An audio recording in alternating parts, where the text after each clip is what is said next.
राधे राधे दोस्तों। तो दोस्तों कल तुलसी जी का विवाह है शालिग्राम जी के साथ।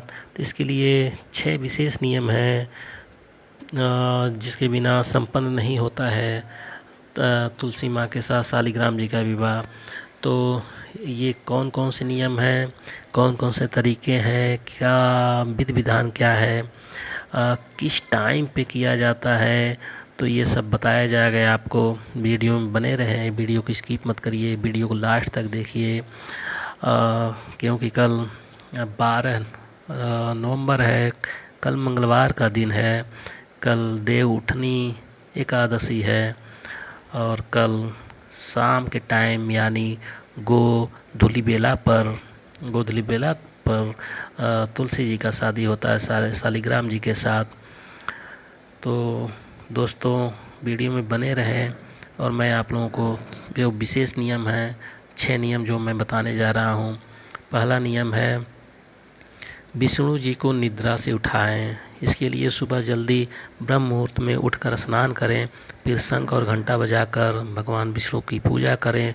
ऐसा करने से आपका दिन शुभ होगा और आसपास का वातावरण भी पवित्र बनेगा।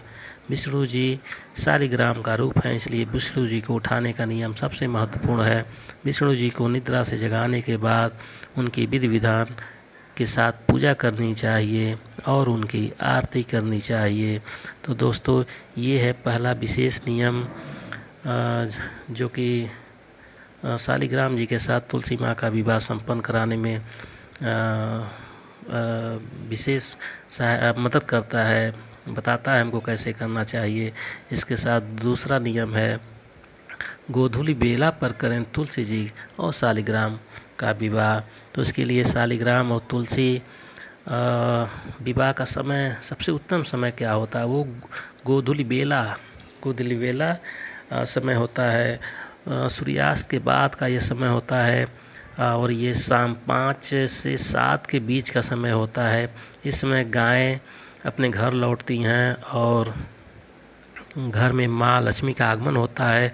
गोधूली बेला पर भगवान शालिग्राम और माता तुलसी का विवाह होता है। यह एक पवित्र समय माना जाता है।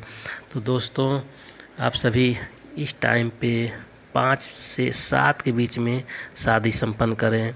इसके साथ तीसरा है गन्ने और केले के पत्तों से सजाएं मंडप गन्ने और केले के पत्तों से बनाएं। आधुनिक समय में कई रंगीन सजावटी चीज़ों से विवाह मंडप को सजाया जाता है दोस्तों, लेकिन तुलसी जी का विवाह मंडप सजाने का एक विशेष नियम है जिसका ध्यान बहुत ज़रूरी होता है। तुलसी विवाह के लिए चौकी और विवाह मंडप को गन्ने और केले के पत्तों से खूब बढ़िया से सजाना चाहिए, जिससे देखने में सुंदर लगे, अच्छा लगे। मंडप को सजाकर कलश स्थापित करना चाहिए। विवाह मंडप को सजाने के लिए केले के पत्ते और गन्ने को शुभ माना जाता है। तो दोस्तों ये तीसरा विशेष नियम है। और चौथा नियम है तुलसी विवाह के समय मंगल गीत और विवाह गीत गाने चाहिए दोस्तों। तो इसके लिए आप तुलसी विवाह की सारी रस्में करते समय मंत्रोच्चारण के बाद मंगल गीत भी गाए जाते हैं। तुलसी विवाह के दौरान आपस में बातचीत करने के बजाय मंगल और विवाह गीत गाए जाते हैं, जिससे कि वातावरण में नकारात्मकता न रहे और आसपास के वातावरण में उत्साह नज़र आ सके। फेरों के पश्चात मंगलाष्टक पाठ करना चाहिए। तो दोस्तों ये सारे नियम हैं जो आपको करने चाहिए माँ तुलसी जी के शादी के समय, विवाह के समय शालिग्राम जी के साथ। इसके साथ गाइज चौथा आसन सहित कराएं तुलसी जी और शालिग्राम का विवाह। तुलसी विवाह से जुड़ा यह नियम बहुत महत्वपूर्ण है। तुलसी जी और शालिग्राम के फेरे करते समय आपको आसन सहित ही तुलसी जी और शालिग्राम के फेरे कराने चाहिए। विवाह के दौरान तुलसी जी को आसन से नहीं हटाएं। विवाह की हर रस्म को आसन सहित ही संपन्न किया जाना चाहिए। तुलसी जी के शालिग्राम से 7 फेरे कराएं।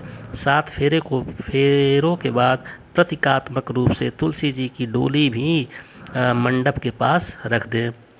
तो गाइज ये भी एक विशेष नियम है शालिग्राम जी के साथ तुलसी जी का विवाह कराने के लिए।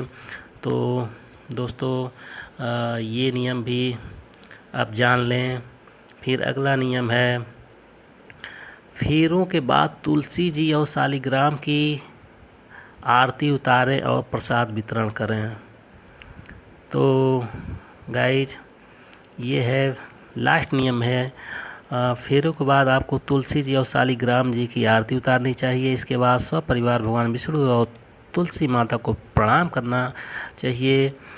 इसे बहुत शुभ माना जाता है। फिर प्रसाद बांटें। प्रसाद भक्ति का प्रतीक है और परिवार में एकता और प्यार बढ़ाता है। प्रसाद खाने से मन में सकारात्मकता आती है। तो दोस्तों कहने का मतलब ये है कि आप माँ तुलसी का विवाह विधि विधान से करें और शालिग्राम जी के साथ विवाह कराते समय आप ये सब सावधानियां बरतें। इसके क्या क्या नियम हैं, तौर तरीके करने के। तो गाइस आशा करता हूँ